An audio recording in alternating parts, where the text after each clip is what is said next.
YouTube, c'est le French Hornet, enfin de retour après une semaine et demie d'absence. Je m'en excuse, mon père est venu me visiter de France avec mon frère, je les ai pas vus depuis environ 7 ans chacun, donc évidemment vu qu'ils ont fait l'effort de venir, je leur ai consacré tout mon temps et mon énergie. Donc voilà, c'est pour ça que vous n'avez pas entendu parler de moi pendant une semaine et demie. Mais ça y est, ils sont de retour en France. Et maintenant je peux revenir vers vous. Alors, qu'est-ce qui s'est passé depuis leur arrivée? Eh bien pas grand chose. J'ai fait évidemment les trucs touristiques pour eux, qui consistent en fait, quand on habite en Arizona, c'est très facile de ramener les gens au Grand Canyon et à Las Vegas, pardon, pas à la Californie. On aurait pu aller en Californie, mais on n'avait pas assez de temps. Donc voilà, je les ai emmenés au Grand Canyon et je les ai emmenés à Las Vegas et ils ont kiffé leur race. Oh, regardez ça. Oh, les beaux camions. Putain, je sais pas ce qui se passe ici, mais... l'armée qui s'installe à côté de chez moi ou quoi? On rentre en guerre? Qu'est-ce qui se passe? Ah, j'ai peur. Enfin bref. Donc voilà, je les ai accueillis, on a été là-bas et ils ont trouvé ça super. Ils m'ont dit que les États-Unis c'est extrêmement différent de la France. Évidemment leur mémoire est plus fraîche. Ils ont trouvé plein de différences, et donc on m'a demandé ce qui m'avait poussé moi à bouger aux États-Unis. Ben, c'est très simple en fait. J'avais pas de vie en France. C'est-à-dire que je bossais pour un magasin de vêtements où je faisais pas grand chose et du coup je gagnais pas grand chose non plus. Donc du coup après, mes parents ont déménagé ici en fait il y a 6 ans. Ils ont ouvert un restaurant qui marchait plutôt pas mal et ils m'ont demandé tu veux venir avec nous? Alors au début j'ai dit non, j'ai dit ouais, moi je suis bien en France, j'ai mes potes, je commence mon nouveau boulot, enfin ça se passe bien quoi. J'ai pas besoin d'aller nulle part. Et en fait ce qui s'est passé c'est que j'ai continué ma vie en France et ça s'est pas bien passé du tout, avec un SMIC et un appart à payer en banlieue parisienne, et j'habitais dans le 78, donc c'est pas trop pourri quoi. J'arrivais pas quoi, j'avais pas d'argent pour m'amuser, j'avais à peine de l'argent pour payer les factures. Alors quand ils m'ont appelé 2 ans et demi après avoir bougé ici, ils m'ont dit hey, t'es sûr que tu veux pas venir? J'ai dit ah putain si, je quitte tout, j'ai pas d'enfant, je suis pas marié, j'ai rien à perdre, tout ce que j'ai à perdre c'est de l'argent, mais j'en avais pas, je me suis dit allez hop c'est parti. Et ben je ne regrette rien les amis. Ici je gagne le double de ce que je gagnais en France. Donc vu que j'étais au SMIC, vous pouvez faire le calcul assez facilement. Je peux me payer un appart 2 chambres avec un garage. Je peux me payer ma bécane. Je veux dire, il y a tellement d'avantages à vivre aux États-Unis, c'est incroyable. Putain, ma visière elle est vraiment dégueulasse là. Et voilà, donc c'est ça qui m'a poussé à venir aux États-Unis. C'est triste, mais c'est la France. La France était tellement dans une situation pourrie, j'étais tellement dans une situation pourrie, et j'en avais marre, putain, à Paris, quand on te regarde mal, quand les gens, ils font tous la gueule, c'est atroce quoi. Alors qu'ici, tout le monde sourit, tout le monde est content, bon, il y a 2-3 marges, mais ça c'est comme partout dans le monde, j'ai envie de dire. Mais globalement, les gens sont contents, puis regardez-moi ça quoi, il fait beau, il fait tellement beau, il fait beau tout le temps. Donc je me suis dit, allez, on essaye. J'ai eu un peu de mal à m'adapter ici. Mon anglais était pas trop mauvais, mais j'avais peur encore de parler.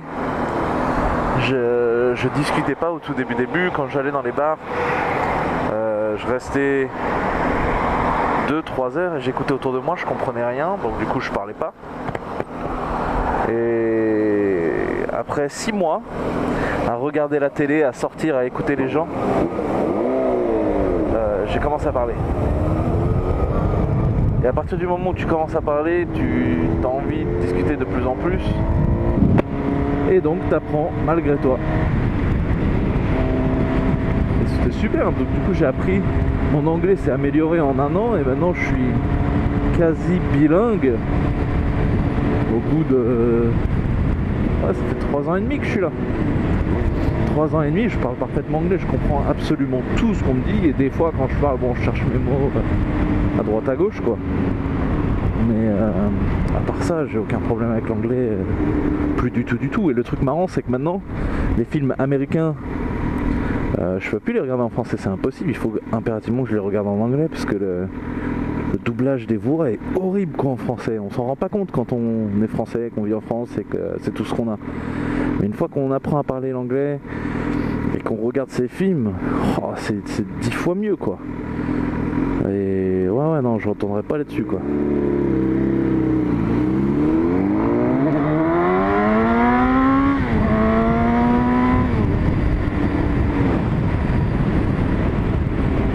Et donc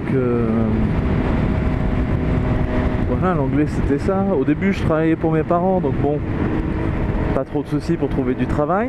Après ils ont décidé de vendre ce restaurant qui marchait si bien. Et ils en ont racheté un autre, mais entre les deux, ils avaient rien. Donc du coup, moi, j'ai cherché du boulot et j'ai trouvé en fait dans un restaurant plutôt luxueux un boulot en tant que bartender, donc barman. Et ça me plaît pas mal. Je gagne plutôt bien ma vie. Je gagne un peu plus de $2000 par mois. Et ils m'ont pas forcément demandé d'expérience. Ils ont vu que j'avais quand même 2 ans dans le restaurant de mes parents. Donc ça a aidé. Après mon anglais apparemment ça n'a pas été un problème, même si j'ai quand même un gros accent, que je fais des fautes, que toutes mes conjugaisons et tout ça c'est pas correct hein. Je fais encore plein de fautes. Mais bon, mis à part ça, et ça n'a pas eu l'air de les gêner, j'ai eu le boulot, je dirais pas sans problème parce que j'ai eu quand même 3 interviews et 3 tests écrits, 5 tests écrits. Donc c'était quand même costaud le test pour rentrer. Mais bon, j'ai tout passé, je suis rentré, ça s'est bien goupillé tout ça quoi. Et pour trouver une baraque c'est assez facile, vous allez dans des complexes, il y a des bureaux en fait dans ces complexes. Vous rentrez dedans, vous avez quoi de libre là en appartement? On a ça, ok bon ben je prends. Ou je prends pas. Et là ils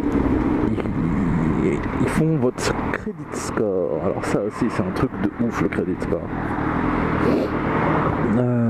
Comment expliquer? Les crédits ici c'est pas comme en France. C'est-à-dire que c'est pas on regarde vos revenus et on vous autorise tant en argent, en crédit quoi. C'est pas du tout comme ça en fait. Vous le construisez, vous avez des cartes de crédit. C'est pour ça qu'il y avait un truc qu'on disait beaucoup en France, ouais les Américains ils ont beaucoup de cartes de crédit, ils ont beaucoup de cartes quoi, de différentes banques. Eh bien oui, ils en ont beaucoup parce que c'est pour construire leur crédit. Moi j'en ai 2 en fait. Et c'est comme ça que je construis mon crédit, c'est-à-dire que j'ai une carte qui est limitée à $600. Je peux dépasser mais après je paye une fortune. Si je reste dans les $600, je ne paye pas d'agio ou quoi que ce soit. Et si je rembourse à temps ce que je prends sur cette carte de crédit, eh bien ça construit mon score. Et si j'ai un bon score, eh bien je peux louer de plus en je peux emprunter de plus en plus. Donc évidemment avec ma carte de 600 balles, je peux pas demander grand chose, mon crédit score il monte pas vite. Donc du coup c'est pour ça que j'ai acheté la moto à crédit. Parce que comme ça cette petite moto, vu que je fais des gros paiements tous les mois, ça me construit beaucoup plus vite mon crédit score. Et ça me permettra après, une fois que c'est payé, de faire un plus gros crédit s'ils voient que j'ai été bon payeur, si je n'ai raté aucun paiement, tout ça.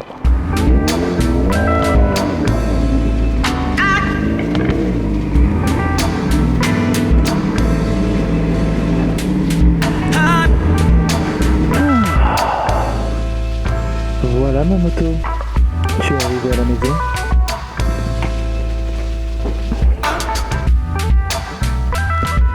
J'espère que t'as kiffé ta balade.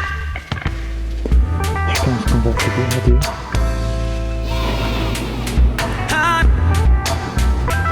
Au revoir ma beauté.